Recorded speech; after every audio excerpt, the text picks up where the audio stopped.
창세기 35장 9절부터 15절까지의 말씀입니다. 우리 교독하도록 하겠습니다. 야곱이 밧단 아람에서 돌아오매 하나님이 다시 야곱에게 나타나사 그에게 복을 주시고 그에게 이르시되 내 이름이 야곱이다마는 내 이름을 다시는 야곱이라 부르지 않겠고 이스라엘이 내 이름이 되리라 하시고 그가 그의 이름을 이스라엘이라 부르시고 그에게 이르시되 나는 전능한 하나님이라 생육하며 번성하라 국민과 많은 국민이 내게서 나고 왕들이 내 허리에서 나오리라 내가 아브라함과 이삭에게 준 땅을 내게 주고 내가 내 후손에게도 그 땅을 주리라 하시고 하나님이 그와 말씀하시던 곳에서 그를 떠나 올라가시는지라 야곱이 하나님이 자기와 말씀하시던 곳에 기둥 곧 돌기둥을 세우고 그 위에 전제물을 붓고 또 그 위에 기름을 붓고 우리 함께 읽겠습니다. 시작.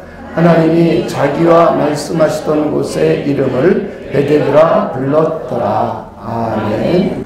기도하겠습니다. 하나님 감사합니다. 오늘도 거룩하고 복된 우리 주님이신 예수님께서 부활하신 날 우리가 하나님 앞에 나와 살아계신 하나님을 예배할 수 있는 귀한 은혜와 우리에게 그런 모든 건강을 주신 것 하나님 진심으로 감사를 드립니다. 이제 우리는 하나님의 말씀인 성경 말씀을 함께 읽고 또 듣고 나누는 시간입니다.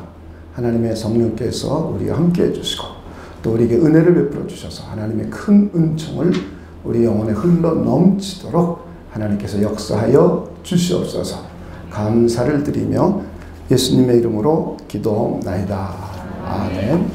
네, 우리는 지난주에 야곱 인생의 우리 전반에 걸쳐서 야곱의 신앙 성장과 우리 성숙에 관해서 지난주에는 생각해 보았습니다. 우리 야곱을 다시 한번 간략하게 생각해 보면 신앙이 성장하기 전 내 모습은 인격적으로 좀 부족했습니다. 허점도 꽤 있었습니다. 그는 약탈자고 속이는 자고 또 불성실하고 겁쟁이고 비겁자고 도망자고 더욱이 자기 아버지를 속이는 그런 아주 큰 죄를 저지른 또 그런 사람이었습니다. 그리고는 아주 이기적이죠. 인간관계도 그렇게 썩 잘하지 못하고 사회성도 부족하면서 아주 이기적이었습니다. 그러다 보니 영성도 굉장히 자기 중심적이었습니다. 그런데 그가 20년 동안 외삼촌의 집 라반의 집에서 살면서 많은 고난과 역경을 겪게 됩니다. 그리고는 갈등도 많이 하게 됩니다. 이때 야곱은 하나님과 함께하면서 또 하나님과 함께한다는 것은 하나님께 기도하기도 하고 또 하나님의 언약, 하나님이 베델에서 했던 언약을 붙들고 있어요. 너가 어디를 가든지 너와 함께할 것이며 다시 이곳에 돌아오게 할 것이다. 그리고 너에게 복을 주고 내 씨로 말미암아 큰 민족이 복을 받게 할 것이며 이 땅을 너에게 주겠다 라고 하나님이 언약을 하셨습니다.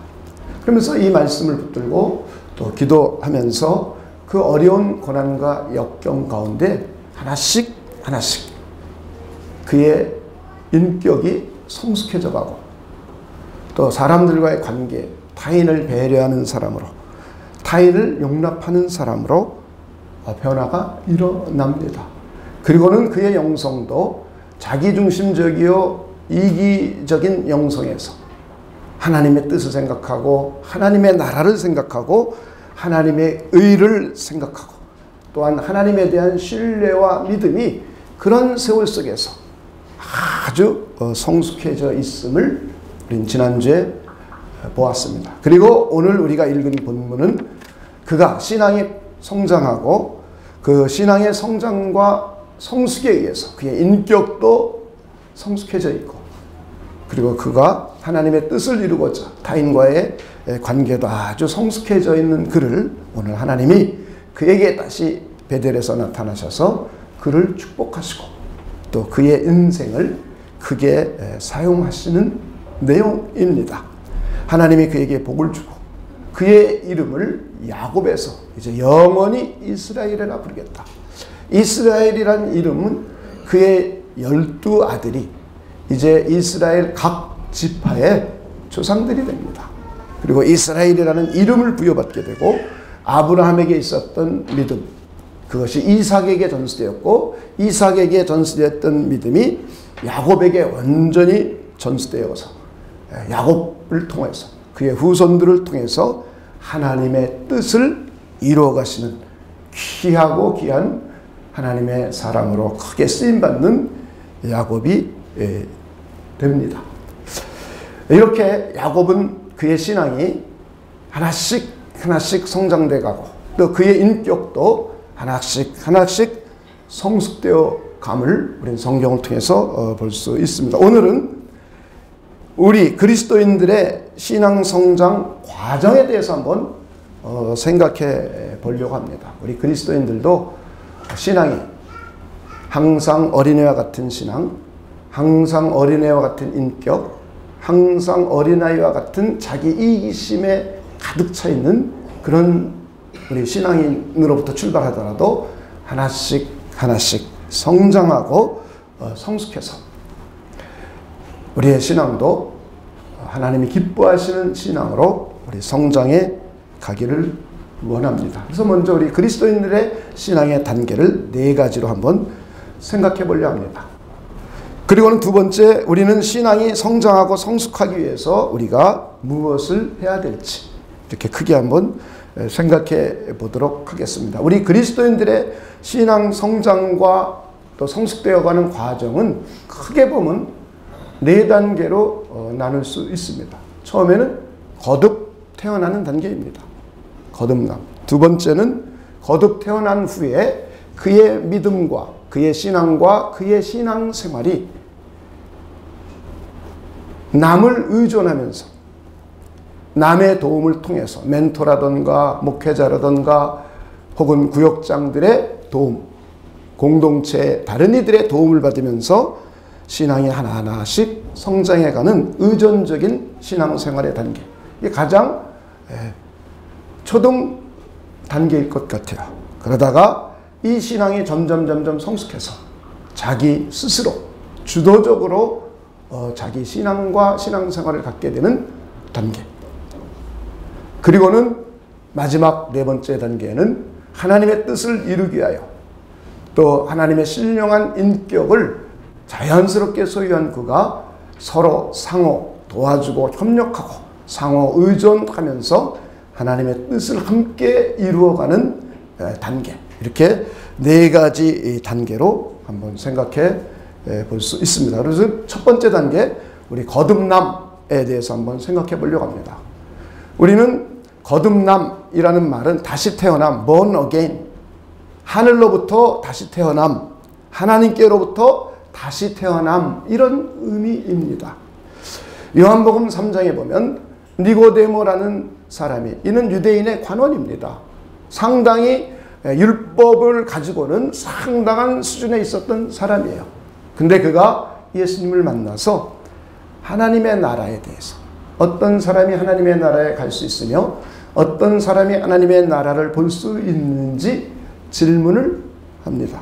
여기에 대한 대답으로 사람이 거듭 태어나야만 하나님의 나라에 갈 수 있다라고 말했더니 이는 어른이에요. 어떻게 내가 다시 태어날 수 있습니까?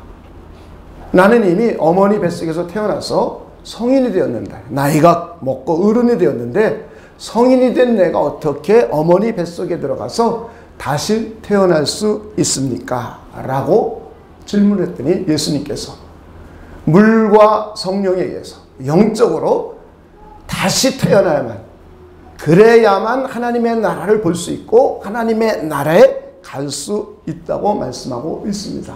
우린 여기서, 우린 모든 사람은 어머니 아버지에 의해서 자연인으로 태어납니다.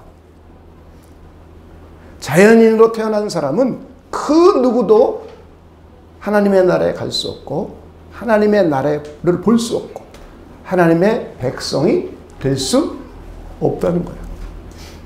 그리스도인이 될 수 없다는 겁니다. 거듭나야만 영적으로 다시 한번 태어나서 자연인이지만 또 하나는 영에 속한 영적으로 다시 태어난 하나님으로부터 하늘로부터 다시 태어난 거듭 태어난 사람들만이 하나님의 나라의 백성이 될 수 있고 참 그리스도인이 될 수 있고 그리고 하나님의 나라를 볼 수 있다는 것입니다. 이것이 바로 우리 기독교인이 되는 제1단계가 바로 우리의 신앙의 시작은 우리 어머니 뱃속으로부터 어린아이가 태어나듯이 하나님에 의해서 성령에 의해서 하나님으로부터 영적으로 다시 태어났을 때가 영적인 나이로 우리가 굳이 표현을 해본다면 이제 1살 되는 나이입니다. 이렇게 거듭 태어남의 단계가 있습니다. 거듭 태어나기 전 우리는 어떤 이들은 모태신앙인으로서 교회 생활하기도 합니다. 교회 오기도 합니다. 근데 이런 사람을 우리는 하나님의 나라의 백성이 되었다 라고 성경은 말하고 있지 않습니다. 모태신앙자로 태어났어도 각자 그리스도를 인격적으로 만나고 그리고 성령에 의해서 영적으로 한번 다시 태어나야만 그가 몇 살이 됐는지 하나님의 나라의 백성이 됩니다. 하나님의 아들과 딸들이 됩니다. 전도해서 교회에 올 수도 있습니다. 그리고 교회 생활을 할 수도 있어요. 그런데 아직 이는 영적으로 다시 태어난 사람이 아니기 때문에 그리스도인이다 라고 말할 수는 없습니다. 이렇게 그들도 시간이 되어가면서 성령에 의해서 하나님의 말씀을 듣고 다시 태어나게 되는 계기가 있게 됩니다. 많은 사람들이 교회 올 때는 여러 가지 동기에 의해서 올 수 있습니다. 개인의 유익을 위해서 올 수도 있고요. 특별히 많은 사람들이 개인적으로 복받고 또 자기 자녀도 잘 되고 어려움이 있으면 이 어려운 문제를 좀 하나님 전능자의 도움을 통해서 극복해 보려고 또 무엇을 해보고 싶어서 오는 여러 가지 동기를 가지고 올 수 있습니다. 그런데 이런 여러 가지 동기를 가지고 왔더라도 이제 우리는 신앙의 가장 1단계는 그 거듭 태어나야만 됩니다. 그래서 거듭 태어남의 단계가 있습니다. 우리는 거듭 태어났는지를 어떻게 알 수 있는가 하면 우리 성경을 보면 알 수 있어요. 과연 내가 교회 다닌 지 1년 됐거나 혹은 한 달 됐거나 혹은 3년 됐거나 아니면 10년 됐는데 과연 내가 영적으로 거듭 태어난 사람인가 아닌가를 우리가 측정해 볼 수 있는, 진단해 볼 수 있는 것은 내 기분이 태어났다 라고 해서 태어난 게 아닙니다. 성경이 어떤 사람이 거듭 태어났는지를 분명하게 말해주고 있고 성경은 누구든지 그리스도의 영이 없으면 그리스도의 사람, 그리스도인이 아니다 라고 로마서 8장 9절은 선언하고 있어요. 다시 말해 성령에 의해 거듭 태어나서 내 안에 그리스도의 영이 있으면 그리스도인이고 성령에 의해서 거듭 태어나지 않아 내 안에 그리스도의 영이 없으면 그리스도인이 아니라는 거예요. 이게 성경의 정의입니다. 한번 로마서 8장 9절을 한번 보도록 하겠습니다. 8장 9절입니다. 만일 너희 속에 하나님의 영이 거하시면 너희가 육신에 있지 아니하고 영에 있나니. 그 다음 읽습니다. 시작. 누구든지 그리스도의 영이 없으면 그리스도의 사람이 아니라. 이건 성경의 정의입니다. 그리스도의 영이 내 안에 없으면 그리스도인이 아니라는 거예요. 그런데 내 안에 그리스도의 영이 있는지 없는지를 우리가 어떻게 알 수 있는가? 성경은 다음과 같이 말하고 있습니다. 갈라디아서 4장 6절에 보면 하나님을 아버지라고 부릅니다. 우리 한번 갈라디아서 4장 6절을 한번 보도록 하겠습니다. 갈라디아서 4장 6절을 보면 너희가 아들인 고로 하나님이 그 아들의 영을 우리 마음 가운데 보내사. 그 다음 한번 읽어보시기 바랍니다. 시작. 아바 아버지라 부르게 하셨느니라. 이렇게 성령에 의해서 거듭 태어난 사람들은 우리가 그냥 외관상을 보고는 알 수 없어요. 성경을 가지고 다닌다고 해서 거듭난 게 아니에요. 교회에 온다고 해서 거듭난 게 아니에요. 어떤 사람이 거듭난 사람이냐? 하나님의 아들이 된 사람들이에요. 하나님의 아들이 된 사람들은 자기 안에 하나님의 아들의 영, 성령이 들어와 계셔서 우리 마음 가운데 부어주셔서 우리가 하나님을 아빠, 아버지라고 믿고 부르게 됩니다. 이게 거듭 태어난 사람들의 특징이에요.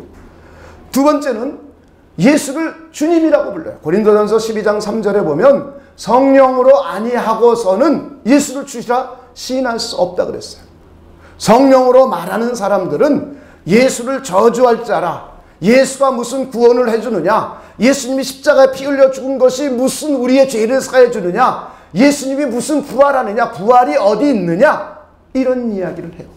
그런데 성령으로 거듭 태어난 사람들은 예수님은 나를 위하여 십자가에 피 흘려 죽으셨고 예수님 부활하셔서 나에게 영원한 생명을 주셨고, 그리고 그 예수님은 하나님의 보좌 우편에 올라가셔서 나의 주님이요 나의 구주가 되었다라고 믿고 고백합니다. 이것이 거듭 태어난 사람들의 모습입니다. 그리고는 우리 안에 하나님의 성령이 들어와 계신 하나님의 성전이라는 것을 알고 이해하게 됩니다. 이것이 거듭 태어난 사람들이에요. 기독교인의 신앙의 출발은 바로 거듭남으로부터 출발하는 것입니다. 또 하나 거듭 태어난 사람들은 특징이 있어요. 영적인 갈등을 합니다. 영적인 갈등을.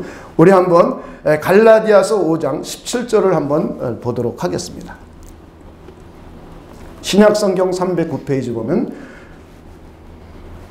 육체의 소욕은 성령을 거스리고 성령의 소욕은 육체를 거스리나니 이 둘이 서로 대적하므로 너희의 원하는 것을 하지 못하게 하려 함이라. 우리 거듭 태어나고 나면, 거듭 태어나기 전에는 육체의 소욕에 의해서 살아갔습니다. 육신의 생각에 의해서 육신의 일을 하며 살아갔습니다. 그리고는 더 나가서 자기 정신, 자기 어떠한 심리적인 것, 정신적인 세계를 추구해갖고 이런 것을 쫓아 살았었어요. 그런데 거듭 태어나면 내 안에 성령이 들어오시기 때문에 이제부터는 영의 생각, 영의 일, 성령의 소욕이 생겨납니다. 그래서 이 둘이 서로 갈등을 일으켜요. 충돌을 해요. 그래서 영적으로 갈등하게 됩니다. 성경을 읽어야 되나 말아야 되나, 기도해야 되는데 꼭 기도하러 갈까 말까, 이 갈등이에요. 거듭 태어나기 전엔 이런 갈등을 해본 적이 없습니다. 뭐 교회에 나오고까 말까, 이런 갈등 해본 적이 없어요. 거듭 태어나기 전에 당연히 교회 안 나오고 당연히 세상에 나가서 살고 당연히 세상 것이 좋은 거예요. 그래서 육체의 소욕을 쫓아 삽니다. 그런데 거듭 태어나면 내 안에 성령이 들어와 계셔서 이 성령께서 내 이성에게, 내 마음에게 자극을 합니다. 그래서 갈등을 해요. 영적인 갈등을 해요. 만약에 여러분이 영적으로 갈등하고 있다면 여러분은 거듭 태어난 사람이에요. 그런데 거듭 태어나지 않은 사람들은 이런 영적인 갈등을 하지를 않습니다. 다른 갈등을 해요. 세상에서 할 때 이것을 할까 저것을 할까, 이 회사에 취직할까 저 회사에 취직할까, 내가 대학을 갈 때 저 대학을 갈까 이 대학을 갈까 라는 갈등을 하지만, 영적인 갈등, 하나님을 예배해야 되나 말아야 되나, 주의를 지켜야 되나 말아야 되나, 기도하러 나와야 되나 말아야 되나, 하나님의 말씀을 읽어야 되나 말아야 되나, 하나님의 뜻을 따라야 되나 내 뜻대로 살아야 되는가, 내가 하나님이 보시는 죄를 져도 되는가 짓지 말아야 되는가, 이런 영적인 갈등을 하게 됩니다. 그래서 여러분들이 거듭 떠나면 거듭 태어나는 순간은 너무 기쁘고 행복하죠. 어떻게 나 같은 죄인을 용서해 주셔서 지옥 갈 죄를 용서해 주셨으니 너무나 감사와 감격이 넘치고 하나님의 성령에 충만하면 생명과 평안이 넘치게 됩니다. 그러다가 이제 신앙생활하는 가운데 육신의 생각, 육신의 일, 육신의 소욕, 세상적인 삶을 살아가면서 영적인 갈등의 단계에 접어들어요. 그래서 갈등을 해요. 이렇게 갈등하는 것은 나쁜 것만이 아니라 이 갈등하는 것이 바로 거듭 태어났다는 증거입니다. 그래서 여러분이 갈등하고 있다면 주일 예배 나오지도 않으면서 갈등하지 않는다. 이건 상당한 문제 있는 사람이에요. 심각한 문제 있는 사람입니다. 교회를 10년 다녔는데 주일을 성수 안 하고 하나님을 예배하지 않아도 나는 별로 양심의 어떠한 가책도 못 느끼고 당연해. 이건 거듭 태어났다고 보기 어렵습니다. 거듭 태어난 사람은 한 번, 두 번 주일을 빠지면 마음에 부담을 느껴요. 갈등을 느껴요. 이것이 바로 거듭 태어난 사람의 특징입니다. 이렇게 기독교인의 1단계는 가장 근본 단계는 거듭 태어남으로부터 출발합니다. 그리고 두 번째 단계, 이거 초급 단계입니다. 신앙인으로서 초급 단계, 의존적인 신앙 생활입니다. 남을 의지하고 의뢰하고 남의 도움에 의해서 이 갈등을 극복해 나가요. 교회 생활, 또 하나님의 말씀을 읽는 것, 이런 것들도 자기 스스로 잘 해나가지 못합니다. 남의 겉면을 듣고 남의 인도함을 받고 남이 도와주고 하는 그런 신앙과 신앙생활을 갖게 됩니다. 우리 어린아이들 한번 생각해 보면 승호, 믿음이 얘네들은 엄마의 도움이 없이는, 아빠의 도움이 없이는 음식 먹는 거, 배설하는 거 어렵습니다. 그리고는 뒤뚱뒤뚱 걷다가 넘어집니다. 그럼 부모가 일으켜 세워줘야 돼요. 사무엘, 예담이, 다인이 이런 유초등부 아이들은 조금 낫습니다. 그래도 자기가 오줌 가릴 줄 알고 자기가 스스로 밥 먹을 줄 알고, 그러나 옳고 그름을 결정하는 일, 또 사람들과의 관계 속에서 갈등이 있을 때 도와주는 일은 부모의 도움이 절대적으로 필요해요. 태호나 영욱이 같은 애들도 학교 학비 대주는 것, 부모의 도움 없이는 학교 못 갑니다. 우리 현지도 고등학생이지만, 우리 규태도 중학생이지만 역시 마찬가지예요. 우리 원준 형제는 지금 대학생입니다. 대학생이지만 누군가의 도움에 의해서 대학 등록금의 도움도 받고 교수님의 도움을 받고 레슨을 해가면서 하나씩 성장해 갑니다. 이렇게 우리 인간의 삶 가운데에도 의존적으로 살듯이 부모의 도움을 받거나 선생님들의 도움을 받듯이 신앙생활도 교회 생활에도 부모와 같은 멘토가 필요합니다. 자기 스스로 독립적인 신앙생활을 하긴 하는데 신앙의 기초단계에서 수준에 따라서 많은 도움을 필요로 하기도 하고 많은 권면을 필요하기도 하고 그렇습니다. 자기 스스로 신앙생활하기, 성경을 읽거나 하는 것이 쉽지만은 않습니다. 이게 가장 어린아이 같은 단계예요. 아주 의존적인 신앙생활을 하는 단계입니다. 그래서 멘토들의 도움이 필요합니다. 구역장들이라든가 목회자들의 도움이 필요합니다. 교회 생활하는 데에 예배드리고 또 성도들 간에 교제하고 하는 일에 다른 이들의 인도함이 필요하고 다른 이들의 도움이 필요하고 그렇습니다. 가정생활에서도 신앙인으로서의 모범된 모습을 잘 보이지 못합니다. 이 단계에는. 사회생활에서도 별로 믿는 사람답지 못해요. 믿는 사람인데 사회에서 영향을 잘 못 미쳐요.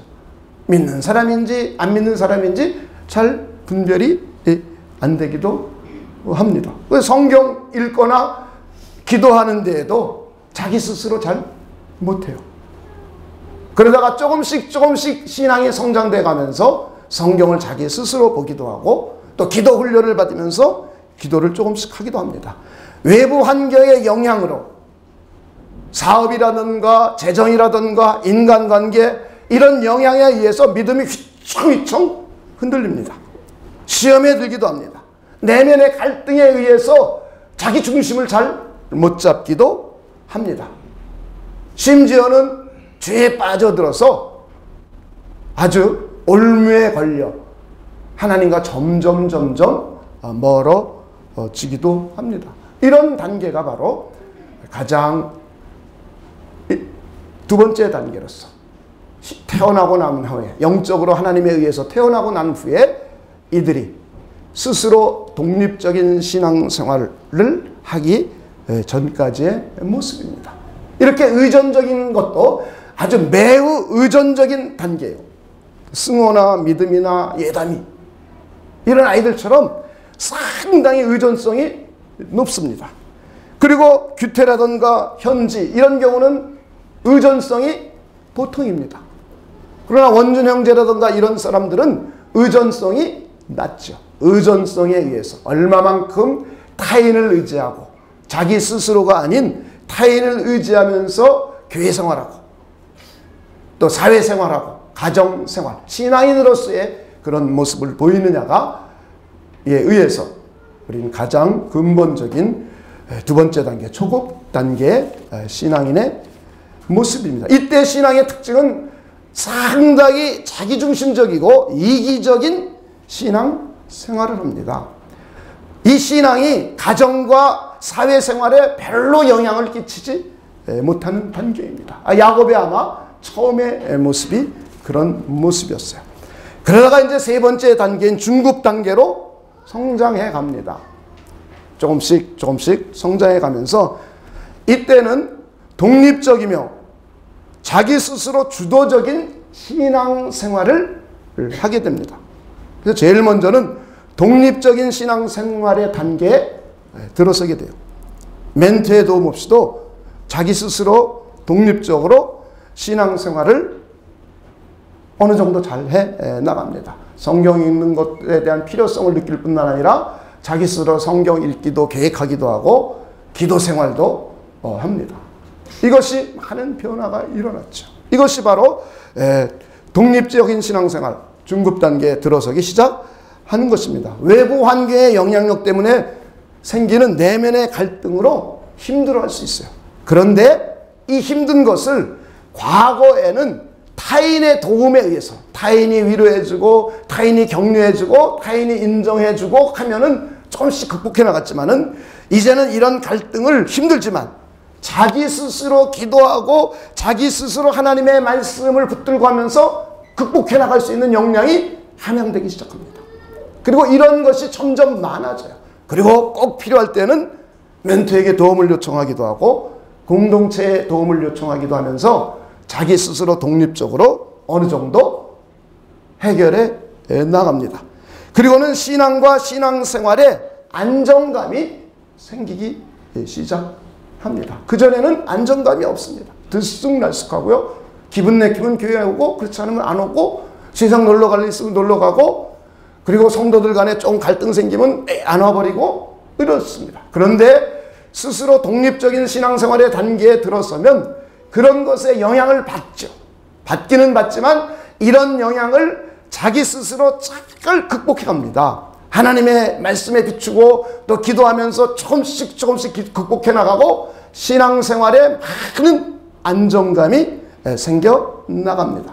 그래서 자기 자신이 하나님의 말씀에 비추어서 자기 자신을 돌아봅니다. 나의 성품을 돌아보기도 하고 이웃에게 대한 관심을 갖기도 하고 그러면서 나의 성격도 성품도 고쳐야지 내 인격도 신령한 인격으로 점진적으로 성숙해야지 라는 마음을 품게 됩니다. 그리고 실제로 그런 행동을 해 갑니다.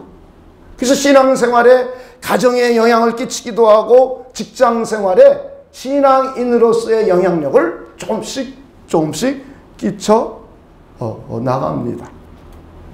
그리고는 말씀과 성경에 관심도가 많이 생겨서 많이 읽게 돼요. 그리고는 기도도 스스로 하는 사람이 됩니다. 그리고 전도에도 많은 관심을 기울이게 됩니다. 이렇게 독립적인 신앙생활의 단계에 들어가고 난 후에 좀 더 적극적인 자기 주도적인 신앙생활의 단계로 올라섭니다. 조금씩 조금 더 성장한 것이죠. 조금 더 성장해서 자기 스스로 하나님의 은혜에 감사함을 느껴요. 그러면서 하나님께 예배합니다. 헌금도 하나님의 은혜가 너무 감사해서 드리는 사람으로 성숙해져 가요. 뿐만 아니라 자기가 교회를 위하여 봉사하고 헌신하는 것도 하나님의 은혜가 감사하고 하나님의 뜻을 이루어가고 하나님께 영광 돌리기 위하여 즐거움으로 봉사해요. 그래서 봉사하면서 많은 행복을 느끼고 하나님께 쓰임받고 싶다는 생각이 들어갑니다. 이게 중급 단계에 어느 정도 수준에 올랐으면 이렇게 변화들이 일어납니다. 그러면서 교회 생활, 가정 생활, 사회 생활에 대한 균형을 잘 맞추면서 신앙인으로서의 모범된 역할을 보여가요.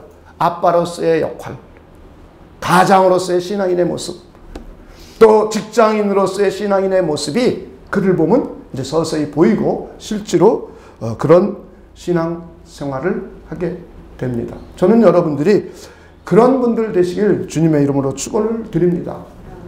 우리 성도들이 균형은 잘 맞춰가고 있어요. 교회 생활과 가정 생활, 사회 생활. 그런데 여기서 하나 더 나가서 교회 생활 가운데 타인들로부터 신뢰를 받고 더 나가서 존중을 받고 더 나가서 존경을 받는 수준으로까지 성숙한다면 가정에서도 믿음의 아내다운 모습으로 남편에게 우리 아내 이제 신앙이 참 인격도 많이 성숙해졌어. 너 남편도 신앙인으로서 신앙인다운 가정의 모습, 신앙인다운 아빠의 모습이 가정 속에 보여진다면 자녀들이 부모를 많이 존중하고 존경할 거예요. 사회생활 속에도 마찬가지입니다. 사회생활을 하면서 믿는 사람으로서 믿는 사람다운 모습으로 신앙생활하는 거죠. 사회생활하는 거죠. 직장생활, 사업가들도 믿지 않는 사람과 구별이 안 되는 사업가가 아닌 믿는 사람다운 하나님의 방식을 따르는 사업가, 믿는 사람다운 하나님의 뜻과 하나님의 방식을 따라가는 직장인, 이런 사람들이 대한민국 교회에 많다면 아마도 세상 사람들은 교회를 박수칠 거예요.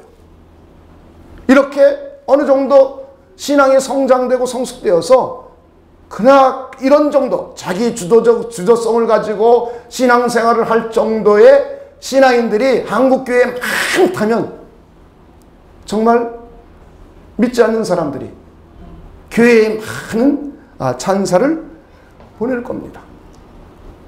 이렇게 신앙이 어느 정도 중급에서도 조금 더 성숙해 들어가면은 이런 모습을 보여집니다. 그래서는 자기 자신을 하나님의 말씀에 비추어 돌아보면서 이웃에게도 많은 관심을 갖습니다. 그리고 하나님의 뜻대로 살고 싶어하고 하나님과 아주 친밀해지고 싶어요.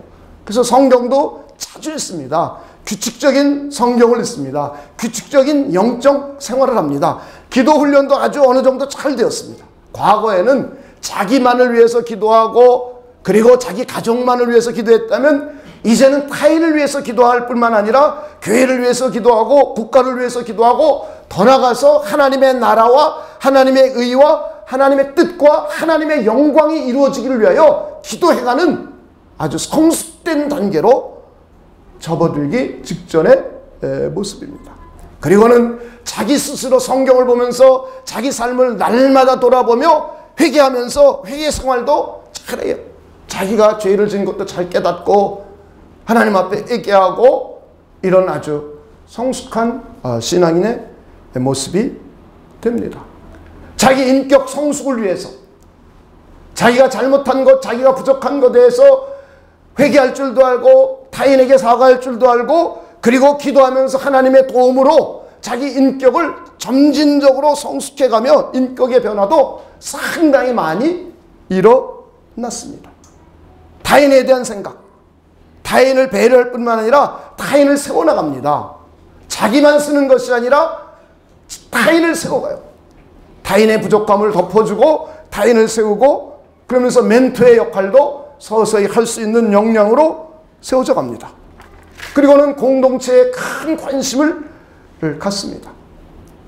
영적인 생활의 갈등도 거의 없어졌어요. 여러 가지 어려움이 오고, 세상 환경의 어려움, 여러 가지 세상에 많은 변화들이 오죠. 사람들과의 관계 속에서 오는 이런 어려움, 이런 것들도 자기 스스로 기도하면서, 순간적으로 갈등이 있겠지만 자기 스스로 자기 인격을 돌아보고 하나님의 말씀을 비춰보고 기도하면서 이런 것도 아주 상당히 잘 극복하고 이겨나갑니다. 그 환경에 대한 어려움 가운데서도 하나님과 함께하면서, 하나님과 기도하면서 이런 것들을 잘 이겨나갑니다. 심지어는 교회 생활하면서, 봉사하면서 서로 원망과 시비가 생기기도 합니다. 이럴 때에도 기도하면서, 성경을 읽으면서 스스로, 자기 스스로 사랑과 은혜로 잘 극복해 나갑니다. 그리고는 영적인 능력도, 또 하나님이 주시는 지혜도 상당히 함양이 됐어요. 그래서 가정에 많은 영향을 끼칩니다. 그리고 사회 속에서도 그리스도인으로서 많은 영향을 끼칩니다.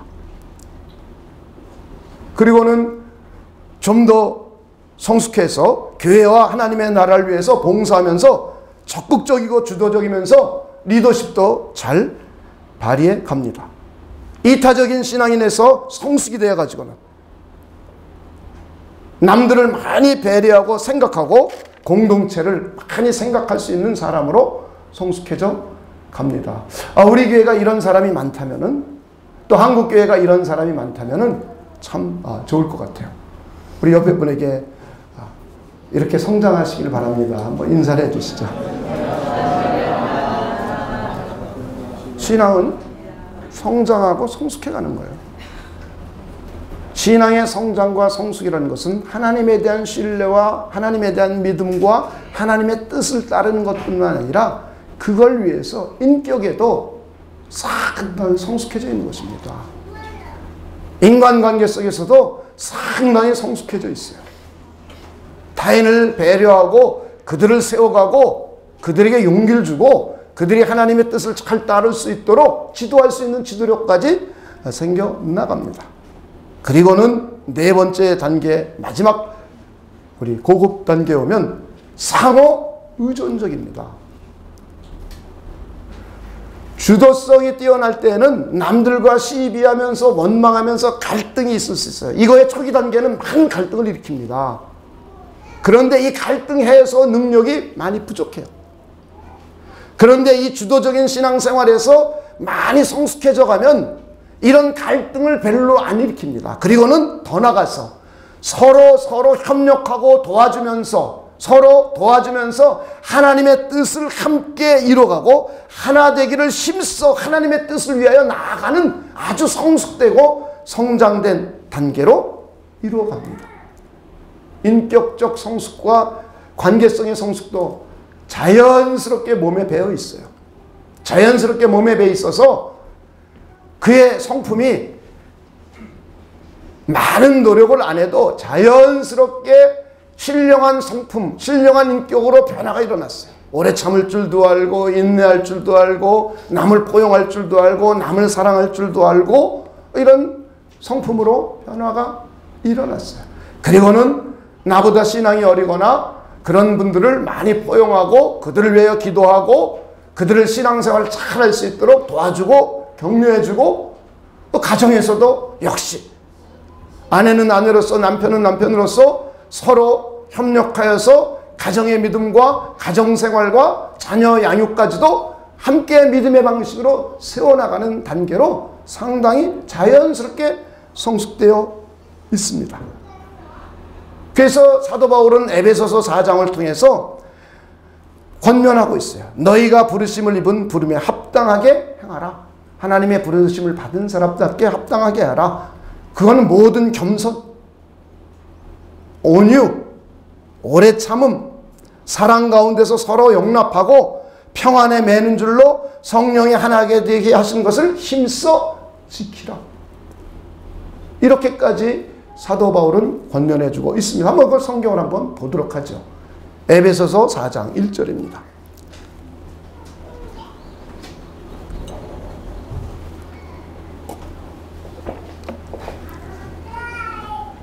너희가 부르심을 받은 일에 합당하게 행하여.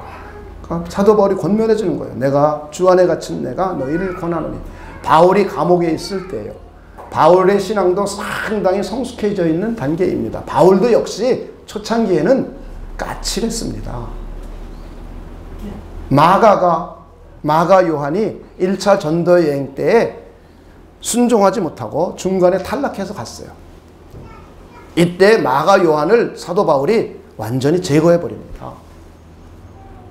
그래서 2차 전도여행 때 바나바와 헤어지게 된 이유가 마가 요한 때문이에요. 마가가 그때 순종함으로 하지 않았다. 그냥 하나님의 일을 하다가 떠나버렸다. 믿을만하지 못하다. 성실하지 못하다. 그래서 그를 2차 전도여행엔 데려갈 수 없다. 그랬어요. 그래서 그 일 때문에 바나바와 헤어지게 되었습니다. 그런데 미래 목회 서신서를 보거나 우리 감옥에 가 있을 때 쓴 글, 이제 바울도 신앙이 상당히 성숙의 무렵에 이르렀을 때는 마가 요한을 데리고 와라. 마가 요한도 우리에게 꼭 필요한 사람일 뿐만 아니라 그도 하나님의 사람이니 함께 데려가서 함께 일하고 사역하자라고 용납할 수 있는 넓은 그릇으로 변화가 일어납니다. 바울도 그랬어요. 저와 여러분은 당연합니다. 그 바울이 감옥에서 교회를 향하여 글을 쓰고 있는 거예요. 너희가 부르심을 입은 부르심을 입은 사람답게, 하나님의 사람으로 부르심을 입었으면 하나님의 사람으로 부르심을 입은 사람답게, 교회 지체로서 부르심을 받았으면 교회 지체로 부르심을 받은 사람답게 행하라 라고 선언하는 거예요. 겸손, 온유, 오래 참음, 사랑 가운데서 서로 용납, 평안에 매는 줄로 성령이 하나 되게 하신 것을 힘써 지키라. 그 이유가 뭐냐? 그 다음에 설명해. 하나님은 한 분이시요, 성령도 한 분이시요, 우리의 주도 한 분이시기 때문에 우리는 하나 되기를 힘써야 된다. 그러기 위해서는 겸손해라, 온유해라, 오래 참아라. 이런 성품으로 변화가 일어납니다. 처음엔 노력하죠. 원망과 시비가 없이 하려고 노력합니다. 그리고 오래 참으려고 노력합니다. 그런데 어느 정도 신앙이 성숙된 단계에 들었으면 자연스럽게 이런 사람이 되어 갑니다. 우리 사랑과 평안의 교회도 이런 분들이 많이 나왔으면 하는 게 저의 바람입니다. 우리 한국교회도 이런 사람이 많이 나온다면 교회는 정말 아름다워질 거예요. 정말 이 땅에 하나님이 세우시고 싶어 하셨던 교회의 모습을 보여줄 수 있을 것이에요. 저는 여러분들도 그런 분들 되시길 다시 한번 주님의 이름으로 축원을 드립니다. 그리고는 우리 주님께서 기도에 대해서 말씀 우리 가르쳐 주셨던 것처럼 우리 주님은 산상수훈을 통해서 기도에 대해서 주기도문을 가르쳐 주셨고 또 가르쳐 주셨어요. 사람들이 예수를 믿으면서도 매일 무엇을 먹을까 마실까 입을까 이걸 구하고 이것 때문에 고민하고 이것 때문에 염려하니까 야 그러지 말아라. 그건 이방인들이 구하는 것이다. 육에 속한 사람들이나 그런 거 구하는 것이다. 거듭 태어난 사람들은 그것 말고 먼저 하나님의 나라와 의를 구하라. 그리하면 이 모든 것을 더하게 될 것이다 라고 하면서 신앙의 높은 수준을 얘기해 줍니다. 우리는 그런 사람이 되었으면 좋겠어요. 신앙이 많이 성숙해진 사람들은 하나님의 나라를 위해서 기도하고 하나님의 의를 위해서 기도하고 하나님의 뜻을 위해서 기도하고 하나님의 이름의 영광을 위하여 기도하고 예배 가운데도 하나님의 이름이 나타나기를 소원하고 하나님의 뜻이 이루어지기를 간절히 소망함으로 예배드립니다. 그리고는 예수님께서 주기도문을 가르쳐 주신 것도 하늘에 계신 우리 아버지여 그러면서 제일 먼저 기도의 1번이 하나님의 이름을 거룩히 여기는 사람이 되어라는 거예요. 하나님의 뜻을 위하여 기도하라는 거예요. 하나님의 나라를 위하여 기도하라는 거예요. 하나님의 뜻이 하늘에서 이루어진 것 같이 이 땅에 이루어지기를 위해 기도하라는 거예요. 이런 아주 성숙되고 성장된 우리 주님이신 예수님께서 저와 여러분에게 바라고 있는 모습입니다. 저는 우리가 이런 정말 좋은 그리스도인, 성숙된 그리스도인들이 되기를 주님의 이름으로 축원을 드립니다. 그래서 하나님의 나라와 하나님의 의와 하나님의 뜻을 위해서라면 자신을 겸손하게 낮출 줄 아는 거예요. 세상은 돈 많으면 겸손해지기는커녕 아주 교만하고 오만해집니다. 그런데 그리스도인이 되어서도 그래서는 안 된다는 거예요. 그리스도인이라면, 성장되고 성숙된 그리스도인이라면 가짐은 가질수록, 많으면 많을수록, 능력 있으면 있을수록 자기를 낮추라는 거예요. 더욱이 하나님의 뜻과 하나님의 영광을 위해서라면 야곱이 7번 자기 형에게 고개 조아렸듯이 겸손하라는 거예요. 그리고 상대방과 이웃들의 마음을 자꾸 사는 사람이 되라는 거예요. 사람들의 마음. 심지어는 갈등이 일어났을 때에도 반대자들, 야곱은 자기 형 에서가 자기를 죽이려고 왔습니다. 그런데도 그의 마음을 사고 그를 협력자로 이끌어냅니다. 이것이 성숙한 그리스도인들의 모습입니다. 인격적으로 성숙해져서 자연스럽게 몸에 배어 있어요. 가정에서도 성숙된 그리스도인으로서 가장 역할, 남편 역할, 아내 역할 잘해요. 사회인으로서도 그리스도인다운 모습으로 사회생활합니다. 교회에서도 성숙된 그리스도의 모습을 보여줍니다. 그래서 사람들에게 존경을 받습니다. 사람들에게 존중을 받습니다. 우리 사랑과 평안의 교회 성도들도 이런 분들로 성숙해지시길 주님의 이름으로 축원을 드립니다. 그래서 에베소서 4장 13절에 의하면 그리스도의 장성한 분량까지 성장해 가라는 거예요. 우리 신앙이 그리스도를 닮아가고 그리스도의 장성한 신앙의 분량으로 성숙해져서 하나님의 뜻을 이루고 하나님의 나라를 사모하고 하나님께 영광 돌려드리고 자기의 뜻을 하나님의 뜻에 조정하고 하는 그런 사람. 그리고는 인격도 겸손하고 그리고 사랑으로 풍성해지고 오래 참을 수 있고 이런 사람으로. 그리고는 타인들을 배려해주고 타인들을 그리스도를 잘 믿고 하나님의 뜻을 위하여 함께 잘 일할 수 있는 사람으로 세워갈 수 있는 역량. 저는 우리 사랑과 평안의 교회 모든 성도들이 이런 역량으로까지 성장하시기를 주님의 이름으로 축원을 드립니다. 이렇게 신앙이라는 것은 거듭 태어난 가장 응에 태어나는 단계, 거듭남이에요. 그리고는 의존적인 단계, 믿음이라든가 예담이라든가 사무엘이라든가 이런 단계. 그러다가 영우기 같은 단계, 규태 같은 단계, 현지 같은 단계, 그러다가 원준이 형제 같은 단계, 이런 단계로 자꾸 성숙해가는 거예요. 이때는 멘토들의 도움이 필요합니다. 갈등을 이겨낼 때 자기 스스로 이겨내기가 어렵습니다. 남들이 도와줘야 돼요. 그리고는 이제 두 번째 단계로, 그 다음 단계로 자기 스스로 주도적으로 자기 스스로 해가기 전에는 일단 신앙의 독립이 세워집니다. 독립적으로 신앙생활 할 수 있는 역량이 자꾸 세워져요. 그리고는 이걸 조금 넘어서서 자기 스스로 주도성 있게 신앙생활 할 뿐만 아니라 공동체도 주도성 있게 이끌어가기 시작해요. 그리고는 마지막 단계, 성숙되고 완성된 단계로 서로 협력해가는 겁니다. 하나님의 나라를 위하여. 그래서 가정에서도 부부가 서로 협력해가는 겁니다. 하나님의 뜻을 위하여, 하나님의 나라를 위하여, 하나님의 영광을 위하여. 교회에서도 서로 협력해가는 것입니다. 생각이 다르고 의견이 다르고 방법이 다를 수 있어요. 그런데 서로 조율해가면서 하나님의 영광을 위하여 함께 세워갈 수 있는 역량으로까지 성숙해져 가는 겁니다. 나만 서가는 것이 아니라 상대방도 세워가면서 함께 세워가는 것입니다. 저는 이런 단계로까지 성숙해지시기를 다시 한번 주님의 이름으로 축원을 드립니다. 그러기 위해서 우리는 신앙생활 가운데 학습하고 훈련해야 돼요.